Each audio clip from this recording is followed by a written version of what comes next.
first-team offense that has been so dominating here this spring. Happy to be joined by Director of Athletics, Joe Parker.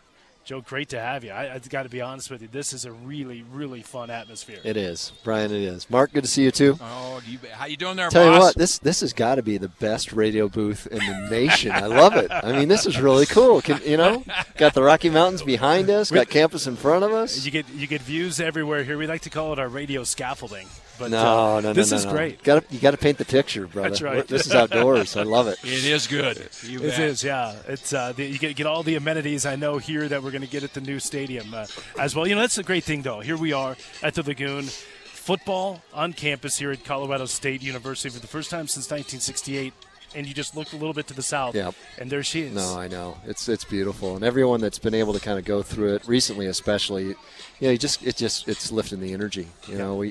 Today I parked over at McGraw, went up to the office for a little bit, visited with a basketball prospective student, and then walked across campus, passed by softball, and it's, there's a group of kids playing at the rec center, volleyball, and there's a flag football game happening. And I'm sure you guys have been talking about this for the whole time you've been on radio, but it's just so wonderful to be on campus and seeing football played. Well, and I think it was a great idea to have the spring game here on campus. I know a lot of great work by your folks and facilities over there at the athletic department, really a collaborative effort by the entire university. But to bring back people here to campus in April, and I spoke to a couple of folks that came up from Denver. They hadn't seen the campus with the stadium yet, so I think a lot of folks up here are getting their first real look of just what the stadium does to the campus as a whole. They are, and it's it's only going to keep happening throughout the summer, because once we get the keys on June 9th, football moves in, and we're already beginning events. I think we have close to 60 events booked in the stadium, summer and fall, and then of course the first game on August 26th. Darius May running over the left side on second down and 4 for the second team offense. Out to the 43-yard line. That's enough for the first down, and the second team offense will get a fresh forward. So, Joe, I understand that most, if not all, the premium seating is pretty well spoken for. Tell you, Mark, it was mid-October last fall in 16, and we were sold out. So wow.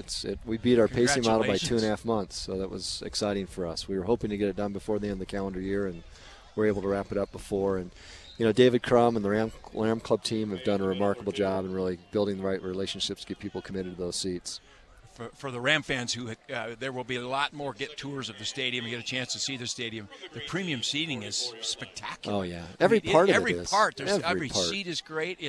It's just a couple weeks ago I had a chance to get a tour, most recent tour, and it's just a spectacular place. So congratulations! Yeah. It's going to be fun when you open up the doors. There's so many favorites of the building for me, but probably the concourse is what I think is the best part, because it's going to service everyone who's in the stadium.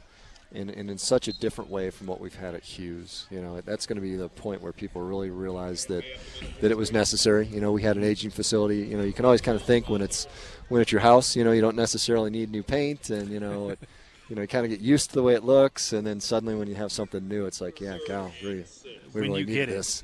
When you get it, you can't go back at that point. Again, if you're just joining us, Mark and I were with Coach Bobo earlier today and asked him point blank if he was rooting for the defense today. He goes, better believe it. We want the defense to come out and play well today. So far, he's getting his wish. Continuing our conversation with Director of Athletics, Joe Parker, here in the 2017 Green and Gold game. And you mentioned the premium seating sold out back in October. The reseating process has been going on now for a little over a month. And how is that going? And of course, season tickets are always still available. That's right. Last year we sold 11,000 season tickets. So, we've been working through this process to get everyone transferred from Hughes into the new stadium. And I think it created a lot of anxiety. I think people were concerned about how that was going to work out. And I tell you, I have heard nothing but positive from everyone that's gone through the process. They've gotten what they wanted. Their friends have gotten what they wanted. Groups have been accommodated. Parking's worked out. So people are excited. Izzy Matthews on first down for the first team offense. Takes it across the 15 to the 16-yard line. Pickup of 6. Good hard running by Izzy Matthews. I want to talk about the scheduling a little bit and give us an idea of how the Oregon State game worked. It was in the middle of September. You got it moved to the really the 0 week, if you will, of college football on August the 26th. How did that work? So now that you're not only opening the season, but you're opening it at home against a Pac-12 opponent.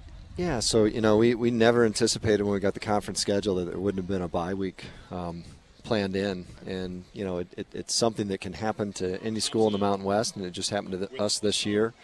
And obviously, it's pretty hard to play 12 weeks of football. So we started looking at it. It was really Tom Ellers and Mike and some of the others on the football staff that said, hey, what if we were to move Oregon State from week 4 to week 0? Is that a possibility? So all you can do is ask, and that's exactly what we did. We checked in with the administration at Oregon State, and they asked their football program about it. We got a little back channel chatter. They wanted to figure out if we were trying to create some kind of competitive advantage by doing it. And when they realized that all we wanted was a single bye week in a 12-week season, they were very open to it themselves. So it helped them, and it certainly helped us. And I didn't expect it to do what it did. It related to just the energy it kind of brought to the home opening season in the new stadium. But we were satisfied with the idea of doing Abilene Christian. Kind of felt like a little bit of an opportunity to learn with everyone and not put everyone under such pressure. But now that we got a Power 5 open in the building, we're ready to go. Tell you what, the scheduling has been ambitious by the athletic director and the head football coach. Congratulations on that. You get Oregon State and then go to Alabama. And I know that game was scheduled prior to you being here. I keep reminding you, Mike, I was not responsible for I did Alabama. Not send you doing that, Joe. To Tuscaloosa. I said all the home and homes that we're trying to coordinate here on campus, that's what I like to do. These guarantees where we're challenging ourselves on the road. Well, and you were able to get that done, too. By the way, 2nd and 2 for the first-team offense just inside their own 20. Nick Stevens stepping up in the pocket. He's going to run and will be touchdown at about the 27-yard line. Short of the first down, that'll bring up 3rd and 3 as we continue to visit with Director of Athletics Joe Parker. But you're able to get that done with Arkansas. Now, it didn't start off as a home and home, but the University of Arkansas, they're going to be coming into the new stadium in 2018. You guys will go down to Fayetteville in 2019. That's right. Yeah, Jeff's been a personal friend, mentor. Yeah, Jeff Long, athletic director. That's right, at Arkansas, and we had agreed to play the 19 guarantee game, and then last summer when Michigan backed out of the home-and-home series that they had scheduled, I knew that he was going to have some trouble because 18 was a year they were supposed to be in Ann Arbor.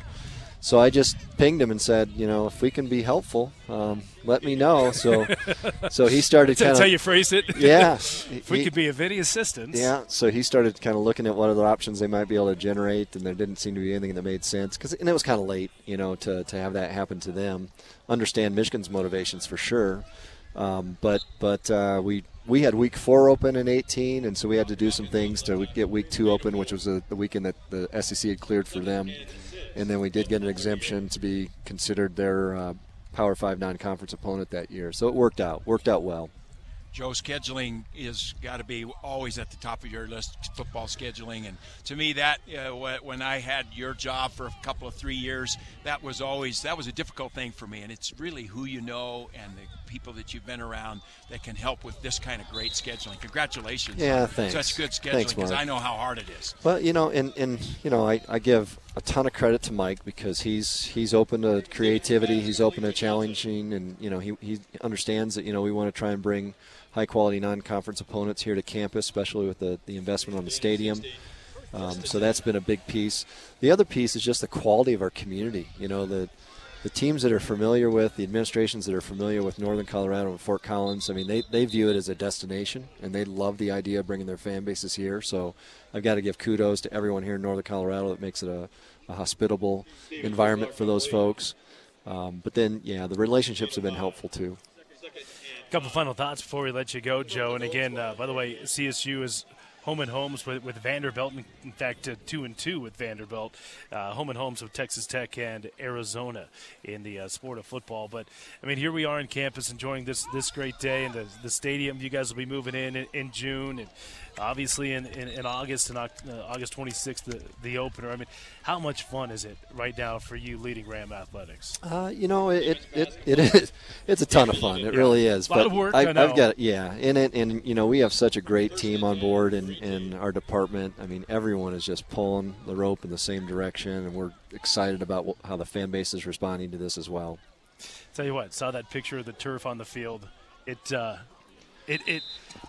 It almost took that. And I've been in there a few times. I know you're in there all the time, but it almost took the turf on the field for it almost to like kind of resonate, say, this thing's almost done. Yeah. I mean, you don't put the turf down in that field unless it's close to being done. And I loved what you guys did with the field surface. Simple, elegant, classy, nice. Yeah. The Rams Head logo is such a beautiful collegiate mark. If you can just build a field that kind of features that, you're fine. But, yeah, the alternating greens was a good idea. And the end zones, I think people will get really excited about that too. The turf itself, the field being artificial, we're gonna use it as much as we can. So it's hard to imagine that we could have grown grass in that stadium in a way that would have made it consistent play and safe play for our students. Yeah, but again, the home of the new alumni center, classrooms for campus, and it is the shining new jewel here of Colorado State University. Well, Joe, we'll let you go. We always appreciate you coming up Brian. this little time, and thanks, Mark. Have fun. Thank you, Joe. Yeah, guys, appreciate it. All right, Joe Parker, Director of Athletics here at Colorado State University. Timeout on the field, 10-9. Offense leading the defense, 2:55 to go here in the second quarter.